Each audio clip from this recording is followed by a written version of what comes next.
How long does it take to learn English grammar? Well, I'm going to give you a complete guide to English grammar in just 1.5 hours. We're going to look at sentence grammar in English, word grammar, negatives and questions in great detail. I'm going to cover every major area of grammar and take you into it, so by the time you finish this video, you'll know everything you need to know about English grammar, and there's a free PDF with this video to help you follow along. Let's start with sentence grammar. So we're going to begin with the most basic sentences. On the right, you can see letters that represent the sentence structure. S is for subject, V for verb, O for object, C for complement, and A for adverbial. The first sentence is subject, verb, object. The student wrote an essay. Here, the subject does an activity. In the second sentence, the student wrote quickly. Here we still have the subject and the verb, but now we have an adverbial. This is information that describes the way that the action happened.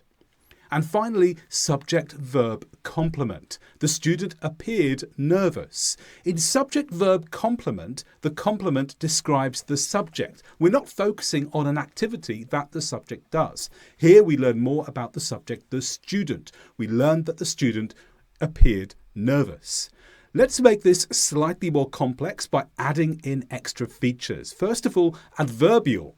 Subject, verb, object, and then subject, verb, object, adverbial. So you could put the adverbial information at the beginning and the end of sentences in many situations. Nervously, the student wrote an essay. The student wrote an essay nervously. Here we still have the subject, verb, object, where the subject does an activity, but now we also have adverbial information that describes the whole of the sentence, either at the end or at the beginning. And we also have subject, verb, object, preposition, and this is a preposition phrase. The student wrote an essay in a hurry. So now we still have subject, verb, object, the activity done by the subject, but the preposition phrase also tells us more about how it happened. Let's make this more complex still. Now we've taken out the subject completely. Write an essay for me. Write an essay by next Friday.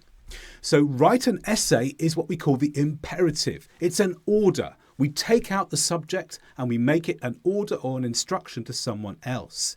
That's the basic form of the imperative, but we can add other things. Another object. Who are you writing the essay for? For me. When do you want the essay written? By next Friday. So another object and another preposition can achieve that with the imperative too. But sometimes we have two objects. As with here, the student wrote me an essay. Me is an object, an essay is another object. Me is the indirect object, an essay is the direct object. The direct object is the object that the verb directly affects. So what did the student write? The student wrote an essay. The student didn't write me. I then received the essay afterwards. It was intended for me. And there's two different ways to write this. We can either have the indirect object first and then the direct object, or we can switch it around as the following. The student wrote an essay for me, or you could even say the student gave an essay to me. Now, what's the difference here? If we say for me, then it's intended for the object. But if you say to me, it's delivered to the object. I actually receive it if we say to me. For me simply is the intention that the essay is in my direction. So now we know the basic sentence structure, let's look at how we can combine sentences to make longer sentences. In a longer sentence, we now have the division of clauses. One clause is one element that has a subject and a verb in it. In these examples, there are two elements with subject and verb. Let's look at the first one. The student submitted an essay, but the teacher didn't mark it. The student submitted subject verb, the teacher didn't mark. Subject verb, two subject verbs. And these are two clauses. How do we join them? With the word but. And but is a type of coordinating conjunction. And coordinating conjunctions, or coordinators for short, link two clauses that are independent and of equal value. These two clauses could have been separated and made sentences on their own. The next example is slightly different. The student submitted an essay, although it wasn't finished. Now, although here links the two individual clauses, but although is called a subordinator because it's linking a dependent clause to an independent clause. It wasn't finished in this context doesn't make any sense unless it's linked to the student submitted an essay. And although is what we call a subordinating conjunction. We also have conjunctive adverbs. Now these link two sentences that stay independent. So here the clauses remain sentences. The student submitted an essay, full stop, however the teacher didn't mark it. We don't say comma, however the teacher didn't mark it. We don't join the two clauses to make one sentence here. We keep them apart, but the word however shows the link. In the final example, we have something called a paired conjunction, and this links information through two conjunctions. The student submitted neither an essay nor a report. There were two things connected to the rest of the sentence. Here are some examples of coordinators, subordinators, conjunctive adverbs, and paired conjunctions. Now, these are aspects of vocabulary, so I've not included all of them in this guide to English grammar. But here is an example of some of them. And, but, for, nor, or, so, or yet are coordinators. They will join two independent clauses of equal value and make them one sentence. Subordinators are such as although, because, since, and while. These will also join two clauses, but the subordinator introduces a clause which is dependent upon the independent clause. If you take away the independent clause, it cannot be a sentence on its own. Conjunctive adverbs link two sentences but keep them separate. However, therefore, otherwise, consequently, are examples of these. And paired conjunctions, both and, but also, either or, neither nor. So those are clause combinations. Now let's look at some other ways that we can combine clauses. And here we're looking at participle phrases. Hoping to achieve a high mark, the student submitted an essay. Led to believe they had passed, they prepared a celebration party. Having received an excellent score, she told all her friends. These are all participle phrases, the words in green. These are phrases because the verb in a participle phrase stays as a participle. It does not change for tense. So it doesn't matter whether it's past tense, present tense, future, perfect. It will always stay the same. The verb will always stay the same. Hoping will always be hoping. We could have said hoping to achieve a high mark, the student will submit an essay. Hoping stays hoping. Led will stay led. Having will stay having. The main verb is in the part in blue, and that's the part that can change for tense. And because the bits in green don't change for tense, we call these participle phrases. You may find some grammar books that call them clauses as well, because they do have verb particles, but in general, most grammar books will call these participle phrases. Well, what do they do then? They usually introduce extra information about the subject. So, who was hoping to achieve a high mark? The student. Who was led to believe they had passed? They. Who had received an excellent score? She. So a participle phrase usually tells us more about the subject. How about appositive phrases? Appositive phrases give extra information about a noun between commas. The student, comma, a graduate of Oxford University, comma, felt confident. So a graduate of Oxford University is not really part of the grammar of the sentence. The sentence is actually just the student felt confident. The student subject, felt verb. But a graduate of Oxford University is inserted between commas to tell us more about the student. We learn more about a student through a simple noun. And we'll look at noun phrases later in this video. Now, two more sentences have appeared on your screen. And in this case, we have relative clauses instead. What's the difference between a relative clause and the appositive phrase? Well, here we have a relative pronoun followed by a verb. We have a clause after the relative pronoun. The relative pronoun is who here. The student who was a graduate of Oxford University felt confident. The second example is exactly the same, but notice there are commas in the first example but not the second. What's the difference? The first one shows a non-defining relative clause. The student felt confident, and also we know that the student was a graduate of Oxford University. So who was a graduate of Oxford University simply tells us more about the student. It gives us extra information. But take the commas away and the clause becomes defining. If I say the student who was a graduate of Oxford University felt confident, what I mean is only this student felt confident, the one who went to Oxford University. What I mean is that there are lots of students. The one who went to Oxford University felt confident. The other ones didn't feel confident. So in a defining relative clause, we're now separating the noun from other nouns that could be the same without that extra description. Put the commas around it, and now we're just focusing on one of the noun and getting extra information about that noun. What about noun clauses? Noun clauses can replace nouns in a clause. Look at this sentence here. The student knew where the class was. Look at the words in blue. It doesn't look like a normal object, but it functions as an object. The student knew where the class was. Imagine other sentences that could have this subject and verb. The student knew the answers. That's clearly subject, verb, object. But the student knew where the class was. Here we have a relative pronoun, where, and then we have a short clause afterwards. The class was. And this is a noun clause. It functions as an object. It could be a subject in some situations, and it's another way of adding information after the verb.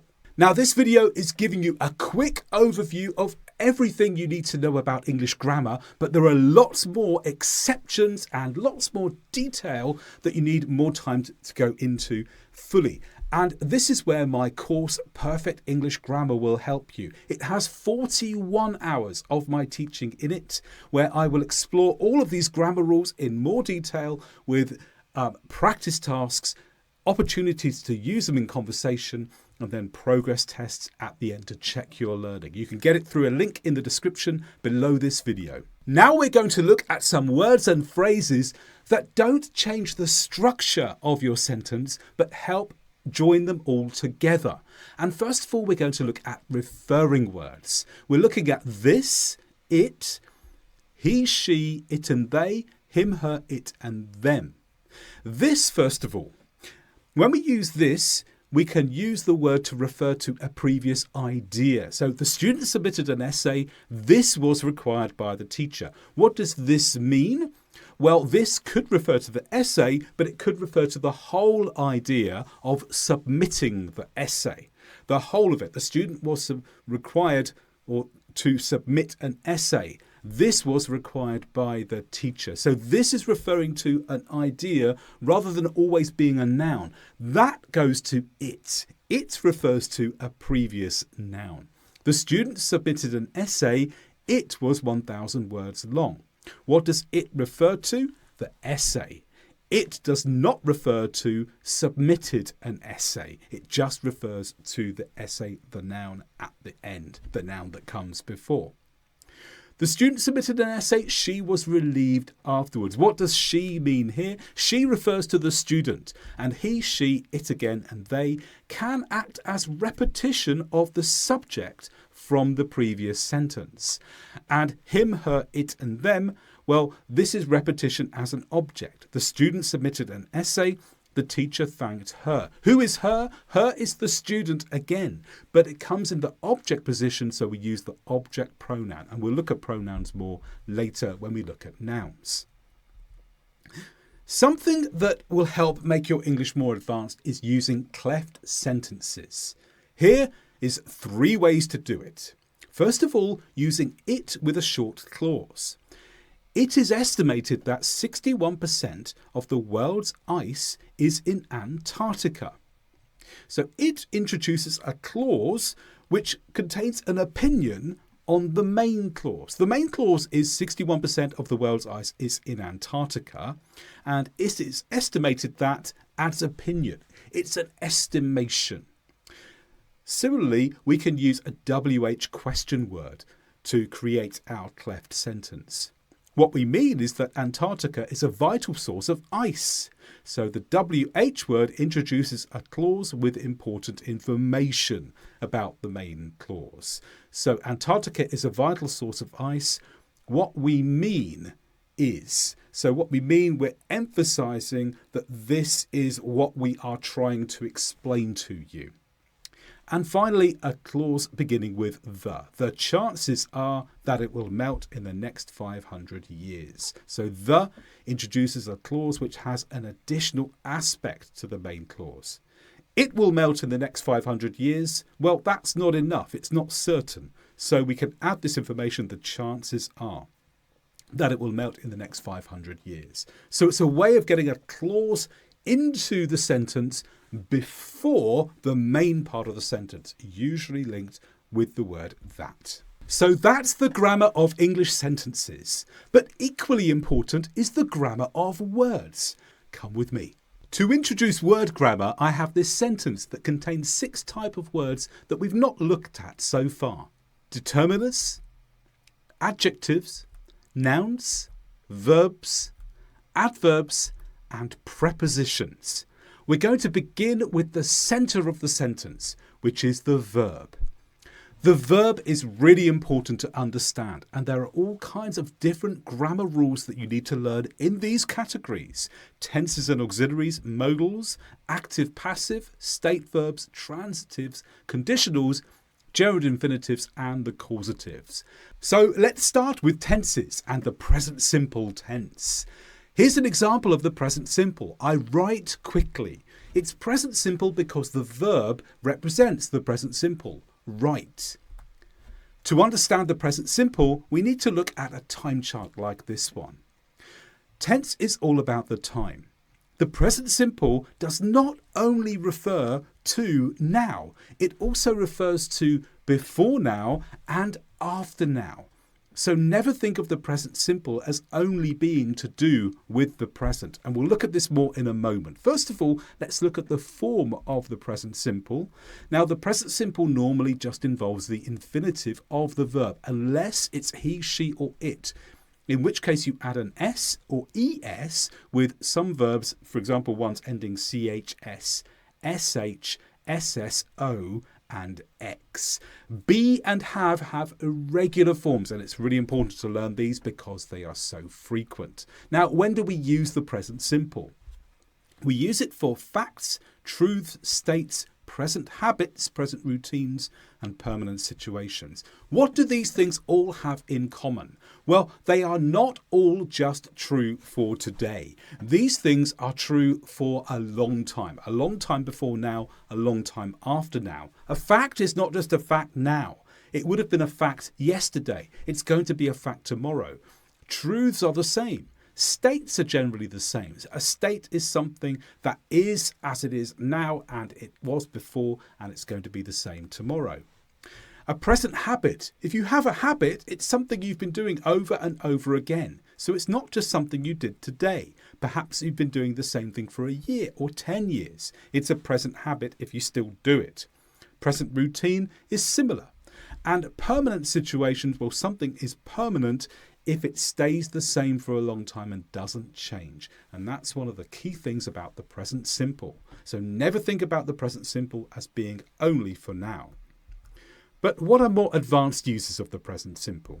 Well, we can also use the present simple for timetables. Though timetables can be about the future, because often we ask, when is something going to happen? If it's written on a timetable, we can then use it to predict the future in a permanent way, because it always happens on the same time. The train leaves at 5 p.m. tomorrow. It's happening in the future, but it's written on the timetable. We have a record of it now. It's going to be the 5 p.m. every day.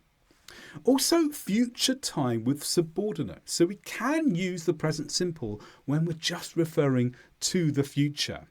When we have another word that helps us understand it's for the future. So when is this video finishing? After about an hour passes.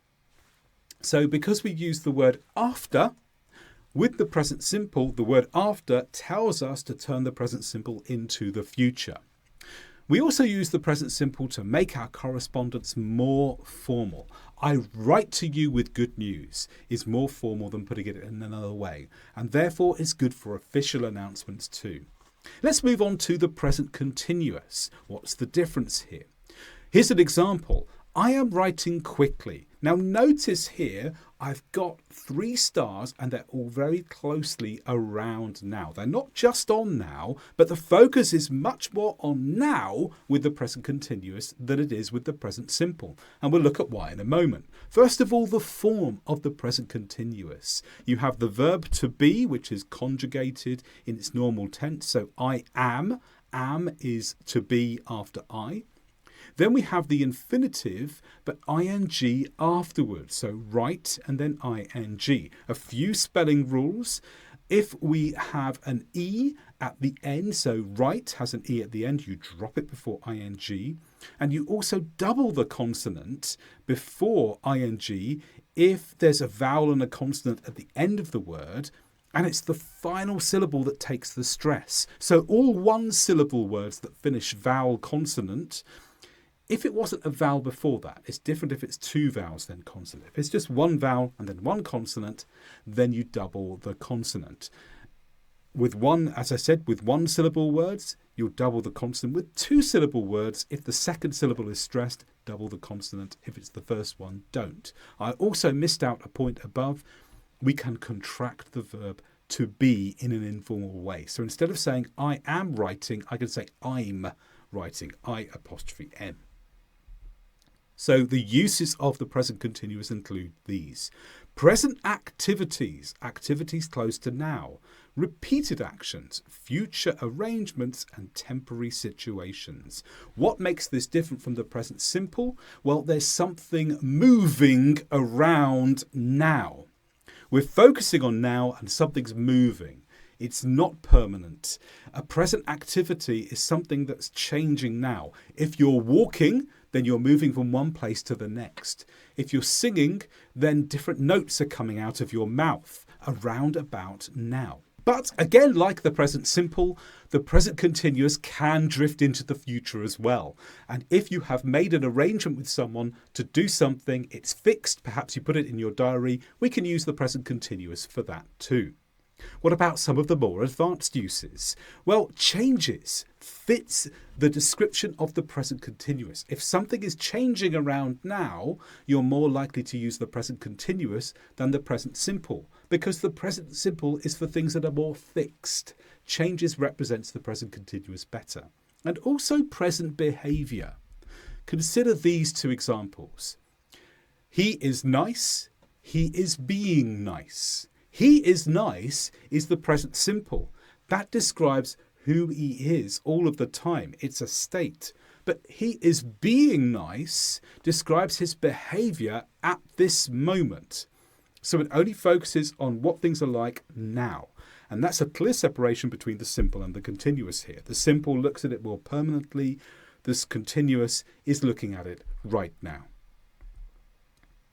Here's a guide to help you choose between the present simple and continuous.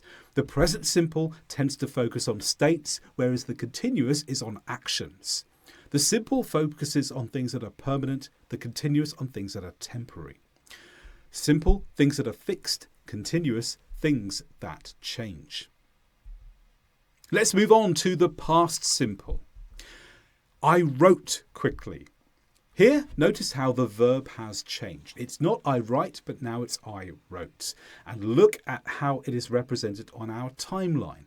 This is before now. There's no connection to now at all. And it's just represented in one moment. First, let's look at the form by looking at why it sits in that position on the timeline. It's the past form of the verb. All verbs have a past simple form. Write has a past simple wrote. A regular verb will simply add ed at the end, although it will drop e before ed if e is the final letter. For doubling the consonant, use the same rules as with the present continuous about the vowel consonant ending of words. But there are so many irregular forms and you need to learn them all individually as vocabulary. Wrote is one irregular example. With the verb to be, we use was, except when it's we, you and they, in which case we use were. That's the only verb that actually changes according to the subject before it. All the other verbs have one past simple form. So how do we use the past simple? The basic uses are for finished actions, finished states, past facts, past states and past habits. We'll look at how this compares with the past continuous later. Advanced uses of the past simple are linking past events in a sequence. So if you have many events and you want to list them all together, use the past simple for each one to show that one happened first, then the next one afterwards, and then the next one after that. The past simple is the way to do it. If an idea is no longer true, use the past simple to describe it. Remember that the present simple is for facts, but the past simple is for perhaps facts that were considered to be facts in the past but are now no longer considered to be true. The past simple shows that they are separated from the present. If you're reporting present speech, we often use the past simple. So if someone says to you, "It's a lovely day," and then tomorrow someone says, "What did your friend say?" You could report it like this. "Oh, they said it was a lovely day." So when someone says something to you, you report it to someone else. Switch into the past in most situations, unless there's a very clear reason why you should keep it present. Also, sometimes to be hypothetical about the present. When we're being imaginary, we use the past simple to do that. It creates a separation in time, which represents that separation in reality. Oh, I wish I was rich. What time am I wishing about? Actually, right now. But I use the past simple verb to show that I'm not talking about something real because I'm not rich and I would like to be. Let's look at the future to finish off our basic level verb tense grammar, A1, A2 level. And we're going to look at will and going to here. For example, I will write quickly. And this represents time after now. What's the form of the future? Well, actually, we don't really have something as a future tense. Verbs do not change tense in the future. They require on the modal verb will before them to make them look future, or to be plus going to. And both of these forms have the infinitive afterwards. We've already seen that the present simple and the present continuous could also be used for the future too. What are the basic uses then? Well, will can be used for expectations that you have in the future. Certainty about the future. Oh, that will definitely happen. And for promises and offers. I will help you get to the other side of the road. When? Just after now. But going to is often used for future arrangements. But there are more advanced uses still of will and going to. Let's compare them here. With will, we'll talk about plans that are being made. What shall we do tomorrow? Well, do you think we should go to the cafe? That's the plans being made. But then when the plan has finished being made and you report it to someone else, what are you doing tomorrow? Oh, we've decided. We're going to the cafe. See the difference between the plans in progress and the plans now fixed. Also, will is used to predict without physical evidence, but going to is used to predict with physical evidence. So if you can see big black clouds coming, you have physical evidence. It's going to rain. But if you start going for a walk and you just have a feeling that something's going to happen, perhaps there'll be rain later, that's what you say. I think there will be rain later, but I don't have any physical evidence for it. Will is also used for intentions, and going to is when the intentions become firm. So I think I'll go for a walk now. Once the walk has started, I'm going for a walk.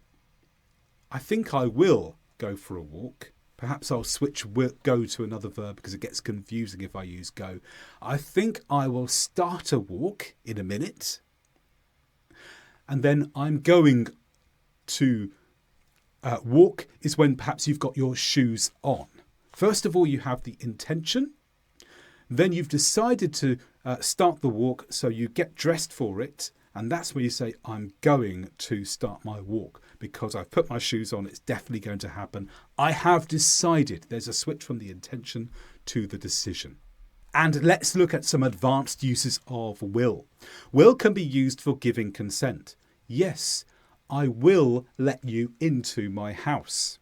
It can be used for giving orders. You will do what I say. By adding the word will, it adds a bit of strength to the order that you give. And therefore it's useful for threats. I will do something because of what you did. And also for refusals. I won't do that. Let's look at some more advanced features of English grammar then. The past continuous. The past continuous looks like this. I was writing quickly. Look at how the past continuous focuses on a specific time before now. And the stars go around that specific time. And that's important. We'll look at that in a moment, but first the form. The past continuous is made up of the past form of the verb to be, so here I was, then the infinitive with ing. And we're using the continuous form again, so all of the rules about changing the final letters that we looked at the present continuous also apply here. So what are the basic uses of the past continuous? Well, it represents the finished activities, but it's an activity that's in progress at a particular time. It emphasises that an activity was going on. It can be the longer of two actions. I was writing when the door shut. Two activities, writing and shut. Shut happens quickly, writing is longer, so we use writing in the continuous form. It can also be to simply give background to the story. I was writing an essay. Cars were driving past my window. People were walking on the street. It's giving background scene information, so I can imagine what things look like at that time if I had been there. But now let's look at more advanced uses of the past continuous. And for this, we need to compare the past continuous with the past simple. Which one would we choose? Well, the past simple is more for finished states. The continuous is more for finished activities. Now, we can sometimes use the past simple for finished activities if we're focusing on the fact that it's finished. With the past continuous, we're focusing more on the fact that an activity was going on. There's the activity focus. The past simple has the completed focus. We can also use the past simple for a sense of permanence in the past, but the past continuous to show that something was temporary. So imagine what we said about the present simple and present continuous for temporary and permanent, but moved back to a situation in the past. Now, this is a really important advanced feature. The past simple makes progress of time in a story, but the past continuous stays in a moment. So I mentioned before that if you have a series of events, I walked to the bus stop, the bus arrived, I walked onto the bus. Events in a sequence in the past use the past simple. But to describe things that are happening all at the same time in the past, stay in the moment with the past continuous.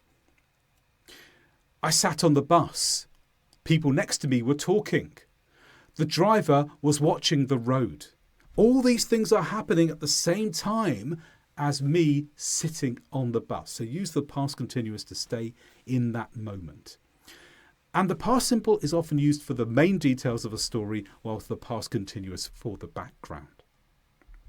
Now let's move on to the perfect tenses, and first of all, the present perfect. What is the present perfect? I have written an essay.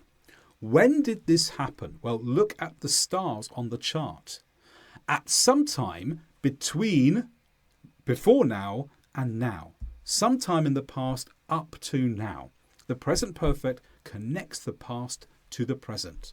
The form is the verb to have, so I have, or it would have been he or she has. And then something called the past participle, written. Every verb has a past participle. Sometimes it's the ed ending, sometimes it's something different. So you need to learn them all individually. The basic uses of the present perfect are for activities recently completed. So I have written an essay could mean that it was recently completed.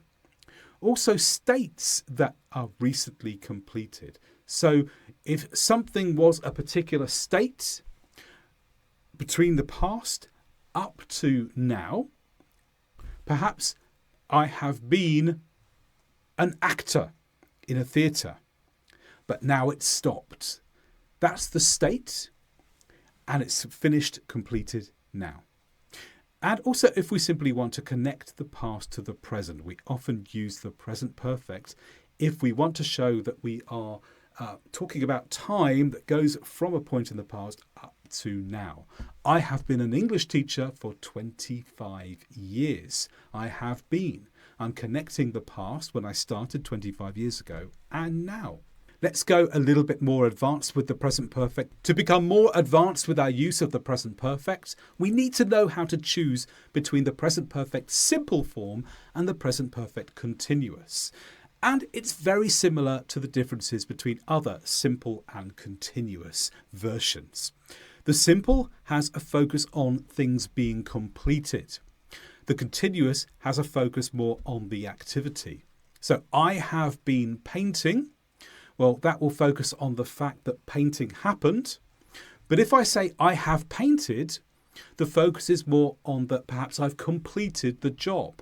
Perhaps the wall is completed. If the wall is only half painted and you intend to carry on, you'll probably say I have been painting. That was the activity. But if the wall is fully painted, you'll probably say I have painted because what you did is completed. There's also more of a focus on something permanent with the simple form and temporary with the continuous form. Now let's look at the past perfect. I had written an essay. So the form is had followed by the past participle. And notice I have a line on before now, and this action happened before now. So it's the past of the past. The basic rules then are that we use the past perfect to make it clear which event happened first when events are not in order. So let's say that I went to class with my bag. I did that at 9 o'clock in the morning. I had my completed essay in the bag. But I felt really relaxed when I entered the class because the essay was finished. I finished the essay at 8 o'clock, 1 hour before. So to describe all of that together, I entered the class at 9 o'clock. I entered happily because I had written an essay. Something was finished before that time. So I use I had followed by the past participle to show that it happened before that time. Let's look at this in more detail. Advanced rules of the past perfect. We often use the past perfect in these ways. When there's repeated events before a past time. So perhaps something is leading up to a time. I managed to phone my friend. I had been calling him for several days, many times before the past time. Being hypothetical about the past. Remember, when we're hypothetical about the present, we switch to the past simple. But if we want to be hypothetical about the past, we'll switch to the past perfect. And we'll look at this more when we look at conditionals later. Events that immediately before another in the past, we'll use the past perfect for. Also, reporting speech in the past. Remember again, reporting speech in the present, move to the past. But if we report speech that's already in the past, then we could move it to the past perfect. You have a choice there of using the past simple or the past perfect for that. And wishes that did not happen. Oh, if only I had known about the great opportunity last week. It was a wish, it was in the past, it didn't happen. I'll use the present perfect. So we're getting towards our learning of English tenses. Now we're going to look at some other tense choices that are important to know about. We're going to look at when we use one tense, but actually the meaning is actually another tense. Sometimes we can use the past for the present to get us started. Sometimes when we're telling a story, we'll use the present tense to help the reader imagine that they're really there, to bring the story to life more. That's called the historical present.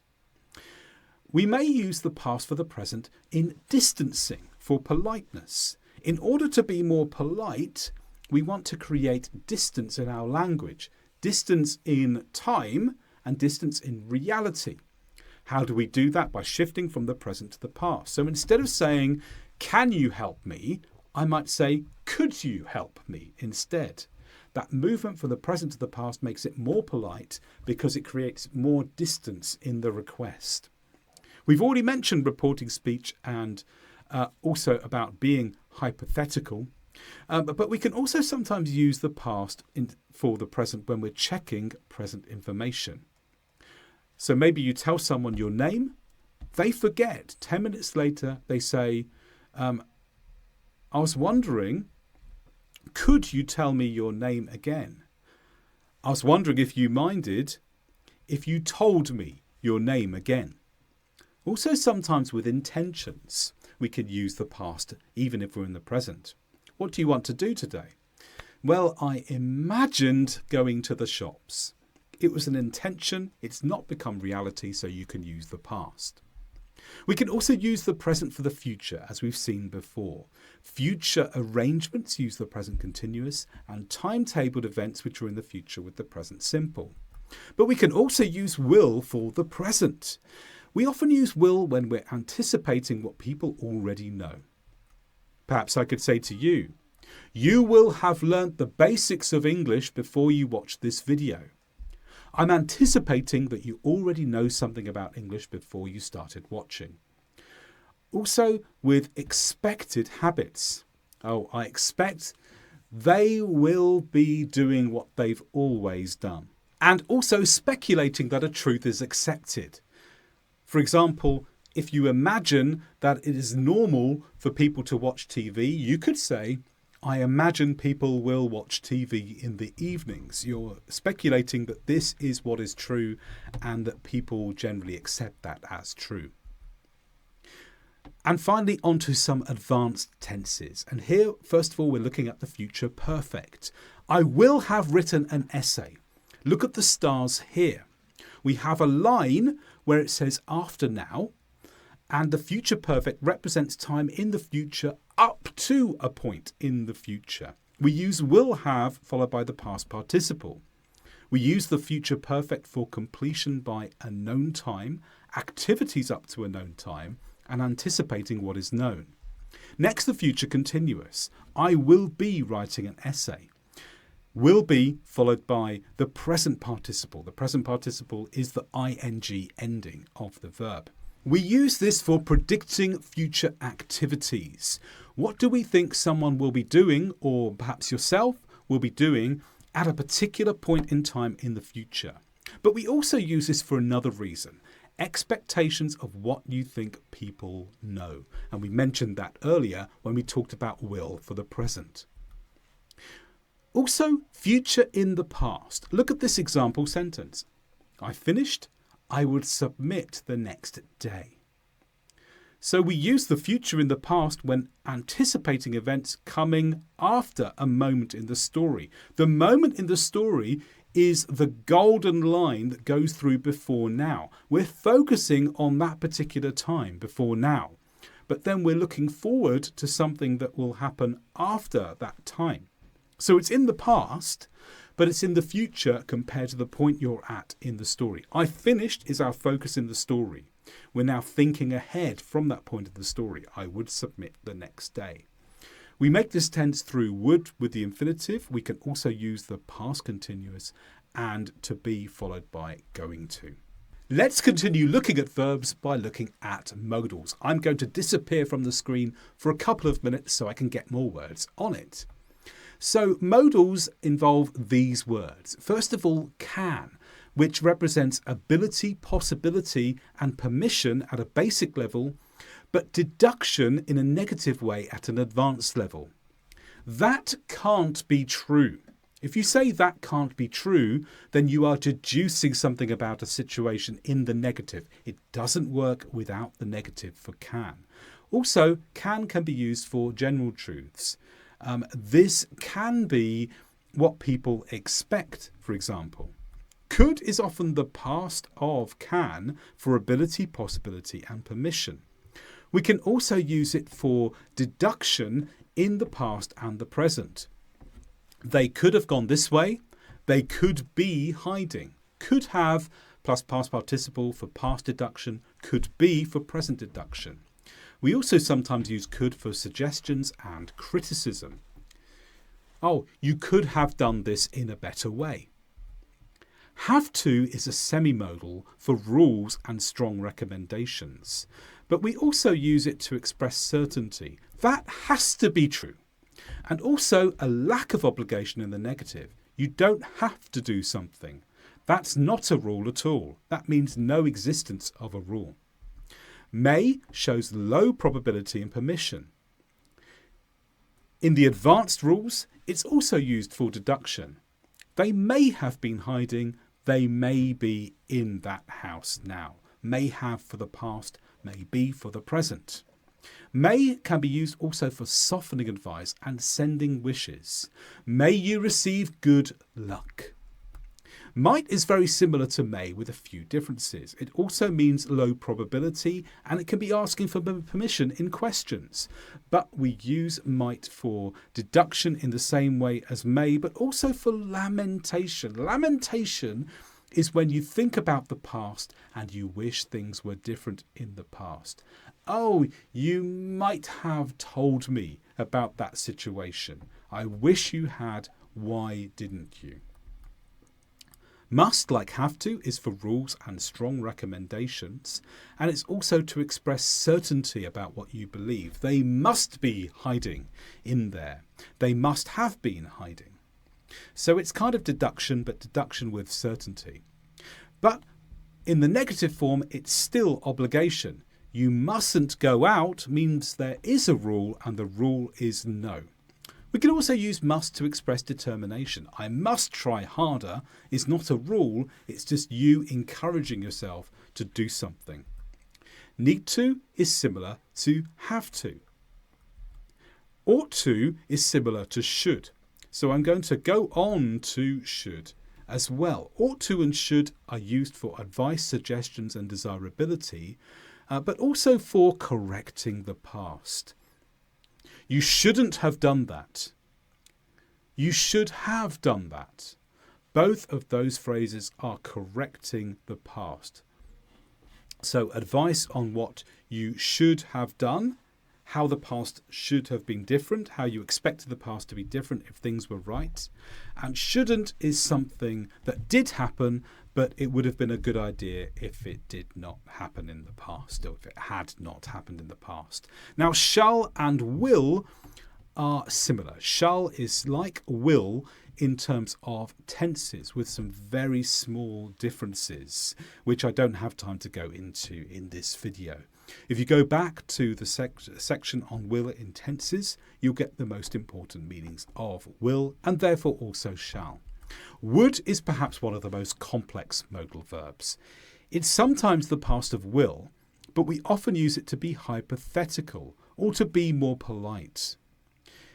If I won £1 million, I would buy a new house, for example. That's hypothetical. And also, it makes things more polite because it's good for distancing. Would you help me?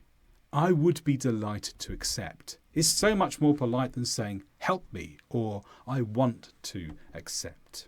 We also use would for speculation. That would have been wonderful. So it's unreal. We're just imagining how things could be different. and also for repeated past actions. They would always go to the shops on the way to work. Now let's look at the active and the passive in English. Compare these examples here. I wrote a letter was written. In the first example, the first noun does the action. I wrote. But in the second example, the first noun receives the action. The letter didn't write anything. The letter was written on. And this is the active form and the passive form. In the active form, we have subject and verb, which is the normal sentence structure. In the passive form, the object comes first, and then we have a different structure. To be, so that was, and then the past participle written. The subject is optional. You could say a letter was written or a letter was written by me. And I'm back. Be aware of this when using the passive. The tense changes through the verb to be. So always change time through the verb to be. Don't try and change the past participle. It only works when the verb involves an action. It doesn't work for states. So if you say, I was tall, that cannot be used in the passive because there's no action involved. It's just a state. Phrases describing an object move with the object, but phrases describing the sentence do not move with the object. So let's consider a typical sentence. I wrote an essay in the car. In the car does not have to describe the essay.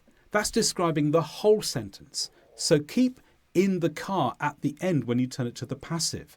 But if I say this, I saw people that I know has to stay together because I know describes the subject people. I can't say people were seen that I know. I need to say people that I know were seen by me. The actor is usually introduced through by, but with, through and of can also be used to introduce the subject in some situations. And some verbs are always passive, such as born, repute and rumour. Let's move on to state verbs. Some verbs only describe states such as believe, desire, know, possess and want. They're common state verbs. And some verbs can contain actions. For example, ask, bring, draw, go, move, pull and run. This is important for grammar because state verbs do not usually appear in the continuous form. We do not normally say, I am desiring, I am possessing. But sometimes if there is a meaning change, a state verb can switch to a verb that can take the continuous form. So, I am happy. That can change to I am being happy if I'm focusing on my state right at this moment as I looked at before. So be is normally state, but it can be active in certain situations. Have, look and see also have continuous forms with a meaning change. You need to learn these words as vocabulary, whether a verb is state or active. Transitive verbs. Some verbs are transitive, some are intransitive. Look at these two sentences. I got a first-class degree. I agree. So I got has to have something afterwards. If you say I got and the sentence finishes, it doesn't make sense. The verb needs to be followed by an object. I agree, though, should not be followed by an object. I agree the idea. Doesn't make sense. It's not followed by an object. You could say, I agree with your idea, but that's not an object. That's a preposition phrase. So sentences which have a verb that are not followed by an object are intransitive, but if you have to follow by an object, then it's transitive. So you need to learn these individually. You need to learn which verbs are transitive, which verbs are intransitive, so that you get the right grammatical structure for your sentence. Now, there are some verbs that can be either transitive or intransitive, often with a meaning change, such as change, close, live, run, stop, and write. For example, with run, I am running. That would probably be intransitive. But you can also say, I run a shop, which means I manage a shop. Here, run is not about a physical activity, it's about management. In this case, we would follow it with a noun. Conditionals is another feature of verbs. There are four main types of conditionals. First of all, zero conditional, where something always leads to the same outcome. For example, when the sun goes down, it gets dark. We use when or if followed by the present simple and then another clause in the present simple.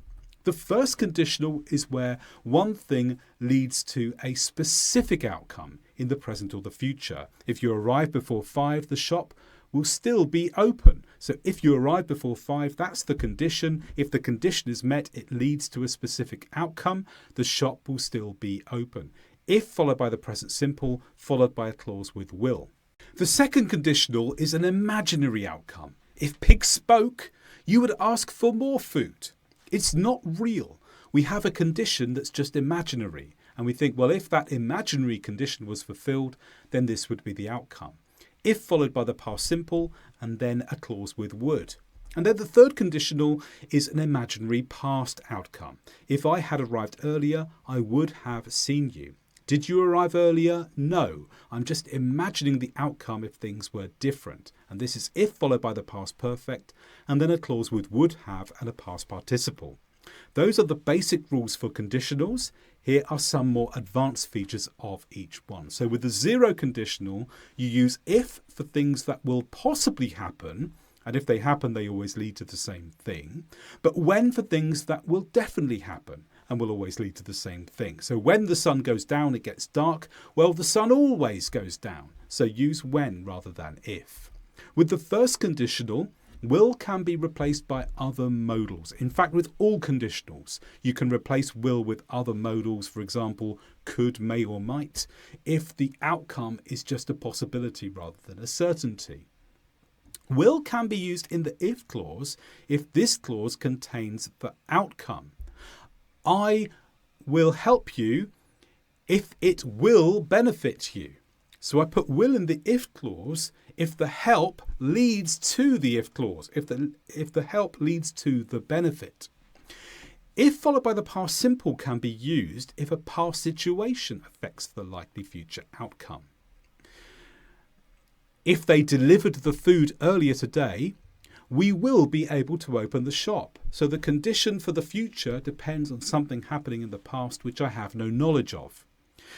If you use if followed by should, it means something probably won't happen, but if it does, this is the outcome. We probably won't be able to open the shop today. But if we should open the shop, I will phone people to let them know. We don't think we can open it, but here's what to do if that possibility becomes reality. And we could turn this around. Should I can be used instead of if, then I and the present simple, or should with any subject. So in the example we can see on the screen above, we could say, should you arrive before 5, the shop will still be open. It's another way of expressing the first conditional. Now the second conditional has these other rules too. Instead of if I was, say if I were, or if he, she, or it were. If you put a question in the second clause, the would clause, if you use a question instead, then you're asking why a real situation didn't lead to an expected outcome. If you were in town today, why didn't you tell me? So it's something that didn't happen. But one part of it did happen. The person was in town. What didn't happen was letting the other person know. So if you're asking why this real situation didn't lead to an expected outcome, you thought the person would tell you, you can use a second conditional but a question in the second clause instead of would. Would can be used in the if clause to make things more informal or polite with requests. And if you use if followed by were to, this makes it clear the hypothetical activity you're referring to is in the future. If pigs were to speak, they would ask for more food. That makes it clear we're talking about the future, not the present. And we can also invert the whole sentence. Were I to can be used instead of if I, followed by the past simple. So if pigs were pigs to speak, they would ask for more food. And with the third conditional, instead of using would have, we could use would be, followed by the present participle, to express the future or present outcome. If I had arrived earlier, I would be sitting in the best seat right now. And again, instead of if I had, you can invert it and have had I. Had I arrived earlier. Here are some other important conditional rules. You can use if anything, if so, and if not, followed by a clause for specific purposes. If anything, here is where you reject a previous statement and say what would be preferable instead. If so means if yes, and then the next clause says what comes next. If not means that the previous sentence is rejected and here comes the alternative outcome. If only can be used in different ways to express a desire. If only with the past tense is a desire for something to be different in the present. If only with would is a desire for something to be different in the future. If only with the past perfect tense is a desire about the past. Unless can be used instead of if. This means except if. This is the only condition that will avoid the outcome that comes after. And we can also replace if with a number of words, such as supposing, imagine, provided that, on condition that, even if, and so long as, with slight meaning changes. So those are conditionals. Now for something called the gerund and infinitive. Gerunds and infinitives. This is about when we turn verbs into nouns. There are generally two patterns. We can either use the gerund form, I practice speaking, that's the ing form of the verb, or we could use to plus infinitive, I want to speak. Some verbs are followed by a gerund, some are followed by to plus infinitive, and you need to learn individually with the verbs that take a gerund afterwards and the verbs that take to plus infinitive. But here are some other rules that you should know about this. Some verbs can use either the gerund or they can use this structure, verb, noun, to, and infinitive. So you could say, I advise leaving, or I advise you to leave, verb, noun, to, infinitive. Some verbs can use gerund or infinitive without any meaning change at all. Begin, continue, hate, like, love, and start. But some change between the gerund and infinitive with a meaning change. Stop with to plus infinitive means stop something to start something new. But stop followed by the gerund means stop the previous activity. Remember followed by to an infinitive means I remember at the time. But remember with the gerund means I'm talking about something that I remember from before. Same with forget. To plus infinitive, forget at the time. Forget with the gerund, forget something before. Tried followed by to plus infinitive means I made an effort or I make an effort. I tried to open the door. It was an effort. Tried plus the gerund means I experimented. I tried another key. There was no great effort involved. I just did something different.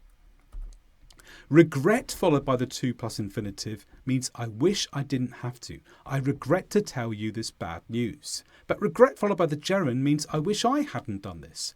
I regret telling you the bad news. It is something I wish I hadn't done before.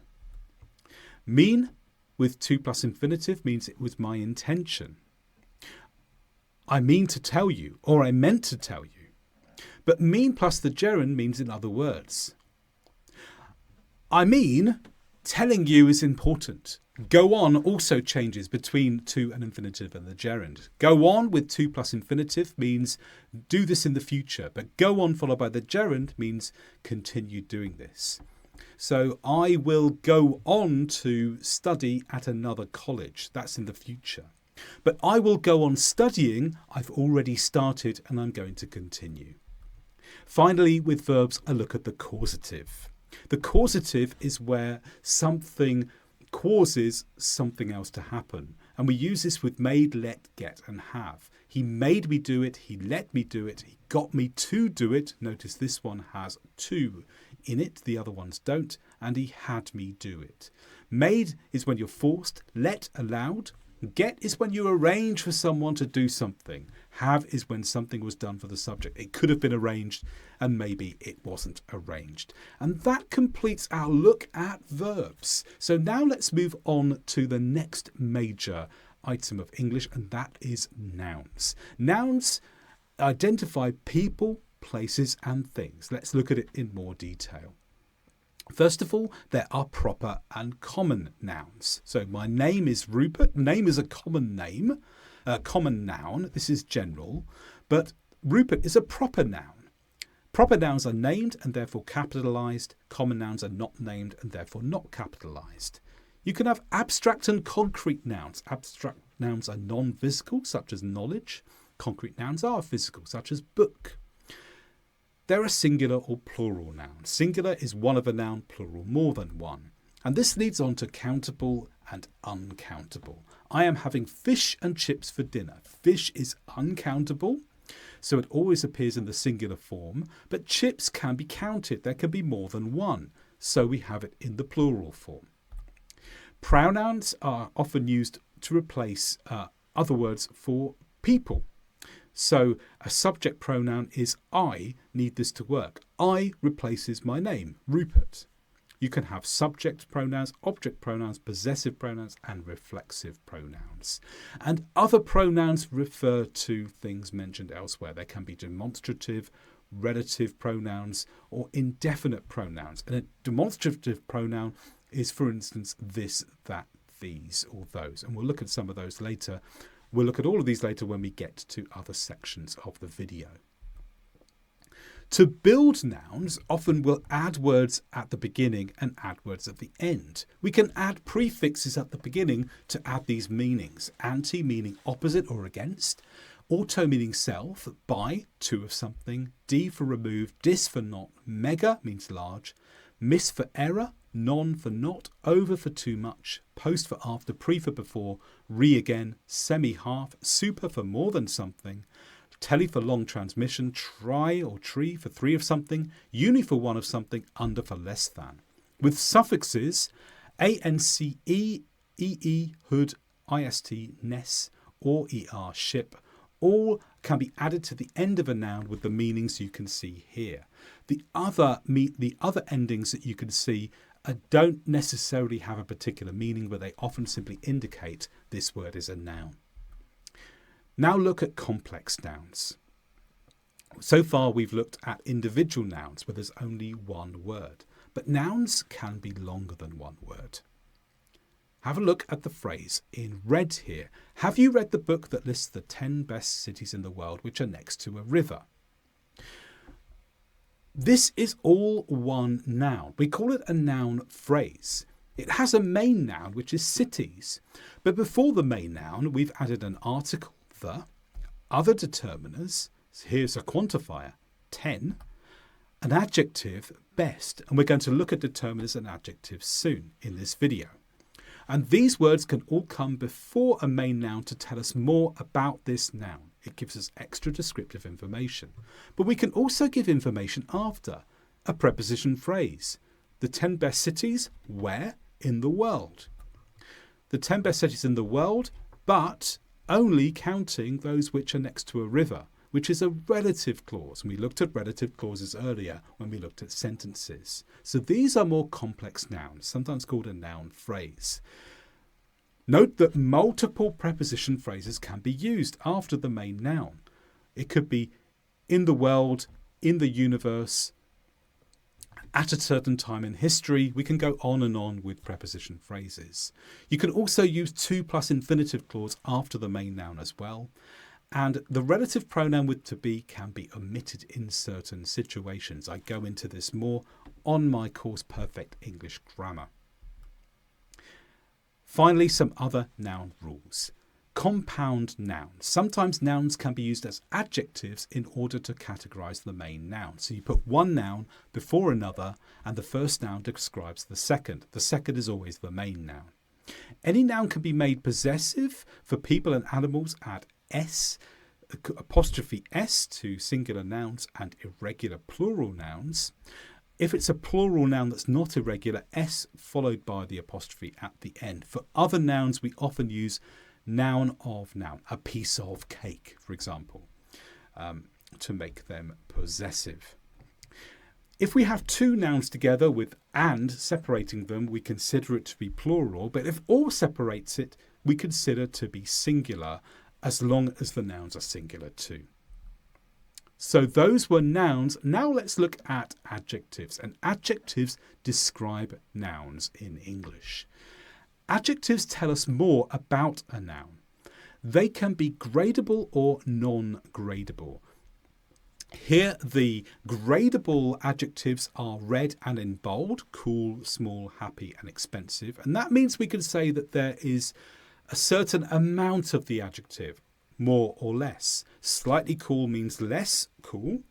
Fairly small means around about an average amount, but maybe less. Very happy means a lot of it, and extremely is the highest extent. But non-gradable nouns cannot be graded in that we can't say there's less or more of them.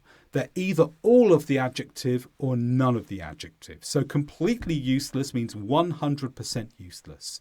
We cannot say fairly useless, slightly useless. Useless is always a 100% adjective. Perfect, well, that's 100% as well. We could say absolutely perfect. That's an adverb that will describe or grade the adjective perfect. Utterly impossible, totally rotten. These words cannot go with adverbs that grade them. We'll look at adverbs in a moment too. There are certain suffixes that often go with an adjective: al, ab, le, full, ick, ish, iv, less, ly, ous, and y. Adjectives can have comparative and superlative forms. So hotter is a comparative and more comfortable is a comparative. These mean more of a certain adjective than other nouns. Today was hotter than yesterday. But a superlative form means that it's more than any other noun or situation. Today was the hottest day of all of the days in this year. For the comparative, add er to the end of the adjective if there's one syllable, est for the superlative with one syllable.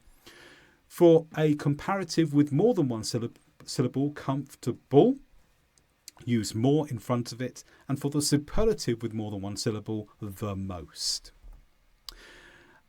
Finally, make sure you remember adjective order, because you can use more than one adjective at a time to describe a noun, but they must follow this set order. If you have an adjective of opinion, that must come first in the list of two or more adjectives. Then follow the order as follows: size, physical quality, age, shape, colour, origin, material, purpose. Here are some advanced adjective rules. If you add ed, that means something makes the noun feel this way. If you add ing, that means the noun makes another person feel this way. Let's look at an example. I am bored. If you say I am bored, well, I am the noun, I'm the subject, and something makes me bored. But if I say I am boring, then I am the noun and I make another person feel this way. I am boring I'm boring means I make another person feel bored. If we use the plus the adjective, we mean all of those included within the adjective. So if I say all of the good, then I mean everything and everyone that can be good. If I use the good without having a noun afterwards. If I say all the good people, then good refers to people. If I simply say all of the good, I mean everything that can be good. Now on to adverbs. So adverb rules briefly are as follows. Adverbs tell us more about a verb, adjective, adverb or sentence. We've looked at these already in sentences when we talked about adverbials. How do we spot an adverb? Well, ly, ward or wise often indicates an adverb, but there are many other adverbs that don't have these endings. Adverbs are often categorized as degree adverbs, which go directly before the word they relate to. Frequency adverbs, which also go before the verb, But if they are non-extreme, so frequency adverbs such as always or never wouldn't qualify. If they are non-extreme, such as sometimes or often, they can go before the sentence as well. There are adverbs of manner and evaluation, and these go before a word, or they can go before or after the sentence. Time adverbs usually go before or after the sentence as well. When many adverbs occur together, you put the adverb of manner first, the adverb of place second, and the adverb of time third. And the adverbs in blue switch between ly and non-ly endings with a meaning change. So be aware, hard and hardly have completely different meanings. And now determiners. The main type of determiner is an article, but there are many more types we'll come to in a moment.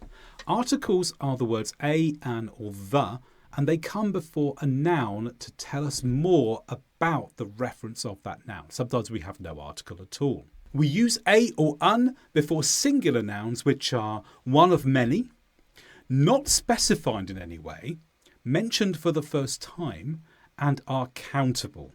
Those are the main rules for using a or an. We can also use a or an when we're making an example of the noun. Or for group nouns, if all of the conditions above are met, it needs to be a singular group noun. We use no article before plural and uncountable nouns, for the same reason as a or an, but with some slight differences. Instead of one of many, some of many. They need to not be specified again and mentioned for the first time. Countable, but also uncountable too. We use zero article when making an example or showing what a noun is like. Group nouns if the conditions above are met. So if it's a plural group noun, mentioned for the first time, not specific, then zero article. Often for topic nouns like the word science or geography or history, and many abstract nouns have zero article. The is different. The comes before any noun which is unique. So the sun. There's only one sun in our solar system, so we'll use the. It needs to be specific as well. If it's been mentioned before, then we use the. So if we introduce a noun in one sentence and we use a before it, in the second sentence we'll usually say the when we repeat the noun. Group nouns can use the if those three conditions are true. When we combine a word with a superlative, we'll use the. And if you add an adjective to a noun to make it unique, then we'll use the for that as well. Here are some advanced article rules. We use the with countries which are real words, plural or island groups, but no article with most other countries. We use the with rivers and oceans, but not with lakes and waterfalls. The with mountain ranges, deserts and forests, not with individual mountains. North, south, east and west when they are nouns meaning in that area, for example in the north, we use the. But when they are simply describing another noun, don't use the. In North Dakota, for example.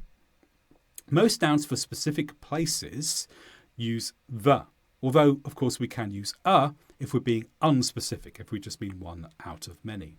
But there are some common places where we don't use an article at all, and that's often where we're focusing on the activity that happens in that place rather than the place itself. So school, we're focusing on the education rather than the building. We'll use no article. Most transport types have the or a in front of them, except with by. With by, there's no article at all. Demonstratives note distance in location or time. This is for something near that's singular. That is for something far that's singular. And that can be far in location, far in time. Or near for this in location, near in time. These and those, these is the plural equivalent of this and those is the plural of that. Numerals are simply words that represent numbers. We have the standard words 1, 2, 3, 4, 5. But we also have first, second, third, fourth, fifth and other words such as half and quarter. I'm mentioning all these words here because they count as demonstratives and that affects how you can use them in a sentence. If you remember back to when we talked about noun phrases, we talked about where demonstratives can go in a sentence. So think about how you can use these words before a noun and before an adjective. Quantifiers note the quantity of a noun, and there's a difference between quantifiers that you can use with countable nouns and uncountable nouns, or with any noun. Make sure you learn them all. And then there are possessive pronouns: my, your, his, her, our, and their. This is when you're describing something else, but the words in white are words that can show possession on their own. Mine, it is mine, does not need any other words afterwards. It is yours, it is his, it is hers, it is ours, it is theirs. So where do the determiners go if you have more than one? Well, a quantifier needs to go first, then an article, demonstrative or possessive, all equally could go afterwards, and then the numerals after that. So all the 10 children arrived safely. All is the quantifier, the is the article, 10 is the numeral. The last word we're focusing on here is the preposition, in. In her notebook is a preposition phrase. Let's look at prepositions in more detail now. So here are a number of different prepositions, but they really represent different types of preposition. Firstly, on the left, prepositions of manner, as, if, in, like, and with, are typical prepositions of manner. And they introduce how something happens afterwards. I wrote an essay in a hurry. In a hurry, that's the way I wrote it. Then on the right we have movement. There are lots of prepositions that represent a movement. Prepositions that will introduce how something moves. I walked across the path. Lots of these prepositions of movement can also be prepositions of place as well. But perhaps the most common ones for place are at, on, and in. We use at with fixed locations, in with contained spaces, on to state that something is placed on a surface. But we also have some other uses too. On is used with journeys. I'm going on holiday. In is with weather. I'm walking in the rain. And also sometimes if you're placed in a problem. I'm in hospital. With time, at is used for minutes and hours followed by the time. So I'm arriving at 5:30. On is used for special days. So for example, on Christmas Day and days of the week, on Monday. In is generally with time periods. In a day, in a week, in a month, in a year. But it can also be used with the names of the months. In July, in 2025. Now for some other preposition rules. Look at the sentences in white first of all. They arrived after me. After they arrived, we left. After me is the word after followed by a noun. Here it's a preposition. But after they arrived is the word after followed by a clause. Here it's a conjunction. So you can have the same word. In one situation it's a preposition before a noun. In another situation it's a conjunction before a clause. If you have a verb plus a preposition without a noun, this could be called a prepositional adverb. We followed after. Here, after is on its own. It's not describing anything else. It's a prepositional adverb. It simply describes the rest of the sentence. Verbs and prepositions combine to make phrasal verbs. So we carried on walking along the path. Carried on is considered a verb, made of a verb and a preposition, but they combine together to make one verb unit, a phrasal verb. And prepositions can be followed by verbs in their ing form. Thank you for waiting. Waiting comes from the verb wait. So when we put it after the preposition, waiting. In relative clauses and questions, the preposition can go at the end. That's the person who I have been telling you about. Who is the relative pronoun. Then there's the clause about comes at the end. So we've finished with word grammar. What about negatives though? So we're going to quickly look through the basics of negatives and then a few more advanced features too. The general rule is that if you have an auxiliary or a modal, follow it with not or the contraction. I have not seen the lesson, I haven't seen the lesson. I'm not going to see the lesson, I'm not going to see the lesson. I must not miss the lesson, I mustn't miss the lesson. If there is no auxiliary, use do. I do not want to go to school. I don't want to go to school. We can use inversion, though, to make our negatives more complex so that they start with the negative word. We use inversion when we want to bring extra emphasis to the negative aspect. So, never have I seen so many figs, never being the negative word. Put it at the beginning, then the auxiliary, then the subject. At no point did I eat one. Not only did I pick them, I also gave them to the farmer. Seldom have I seen such kindness. All of these are examples of negative inversion. And we can use neither to say no to two things. I want neither the apples nor the oranges. Say no. Use none to say no to more things. And I want none of the potatoes in your field. Here we're not focusing on two individual items.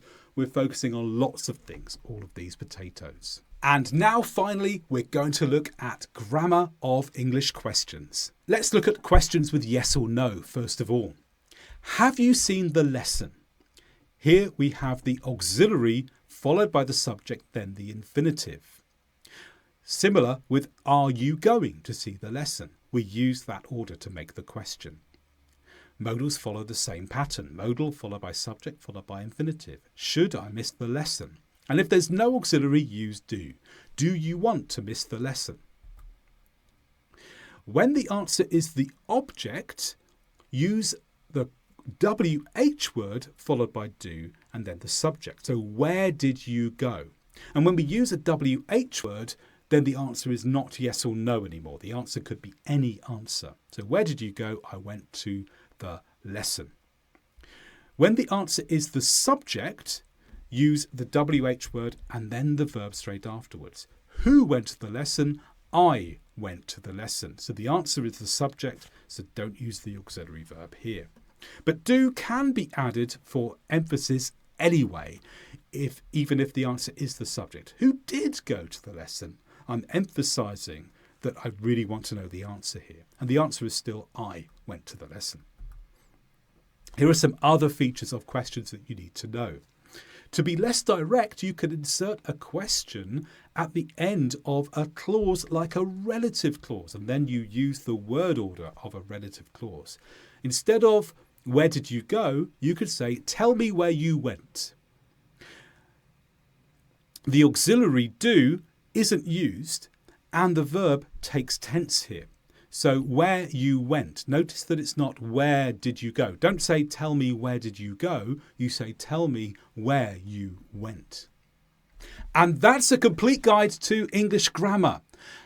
That was really fast though.